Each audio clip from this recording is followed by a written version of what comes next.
This is the attack that basically forced the U.S. into World War II, as the next day, President Franklin D. Roosevelt asked Congress to declare war on Japan.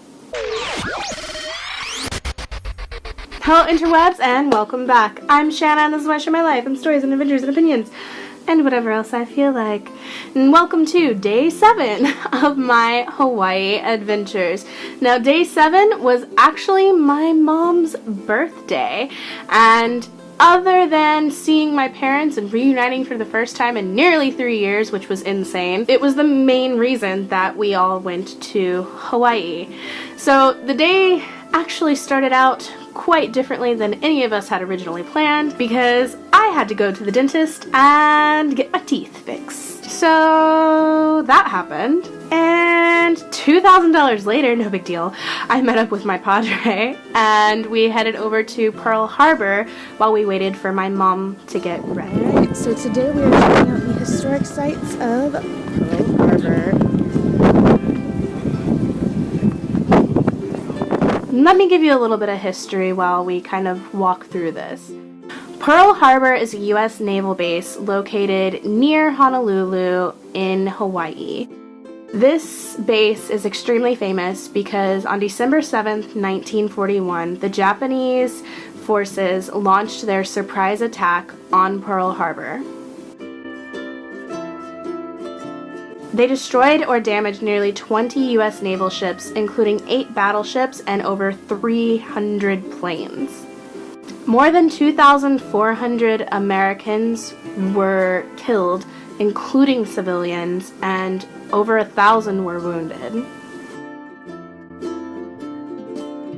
This is the attack that basically forced the U.S. into World War II, as the next day, President Franklin D. Roosevelt asked Congress to declare war on Japan.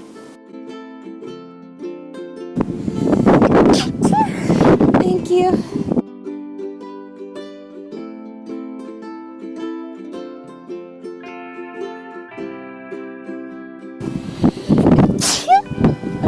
Thank you.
That's a lot.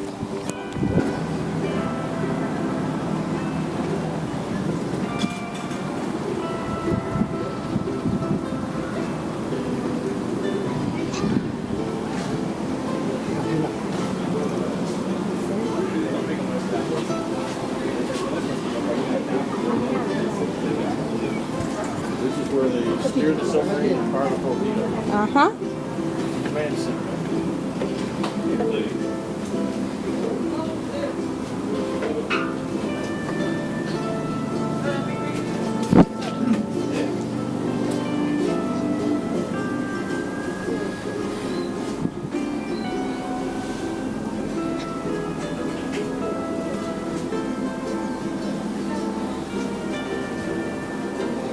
This is cool. Yeah. You have to be down here 12 hours a day, 7 days a week, Yeah, that wouldn't be so cool. for weeks on end.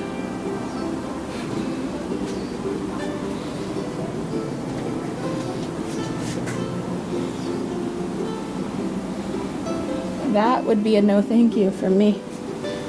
Yep.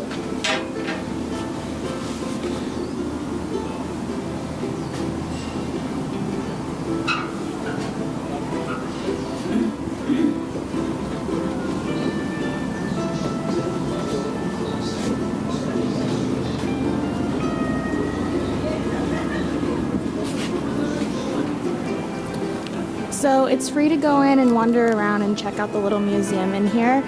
If you have a bag, you can't bring it in. It's $5 to leave it at the storage, which is not bad. If you want to do some of the tours, they're a little bit pricey. To go on the submarine, it's like $15 per person, so we decided not to do that. Maybe in the future I'll come back and do it, but not today. There's also a little boat ride that you can take, but you have to watch like a 20-minute movie first, my dad said, and I don't have the energy to sit through a 20-minute movie today. I would fall asleep. So those are things that I'll have to come back and do another time, but it was still really interesting walking around and learning a little bit about Pearl Harbor and the aircraft and the submarines and all of the situation that happened around it. So definitely worth checking out. So it's a little windy, sorry, but fun fact for you. My dad was saying that the guns that they used on the submarines is actually the same guns that they used on the AC-130s, and that the ammunition was the exact same ammunition produced during the war up until the 1990s, because they produced so much of it that there was a lot left over, and I thought that was pretty cool. So thought I would share it with you. And that pretty much wraps it up for this one. I hope you guys liked it. If you did, please make sure to like, comment, subscribe, and let me know down in the comments as well what your thoughts on Pearl Harbor and that whole situation were. It was an incredibly horrific event, and obviously there were lots of horrors that came before and followed it, but specifically Pearl Harbor, what are your thoughts? Thanks for watching. Keep an eye out for the next part of my Hawaii adventures and some tips, and I will see you guys next time. Bye!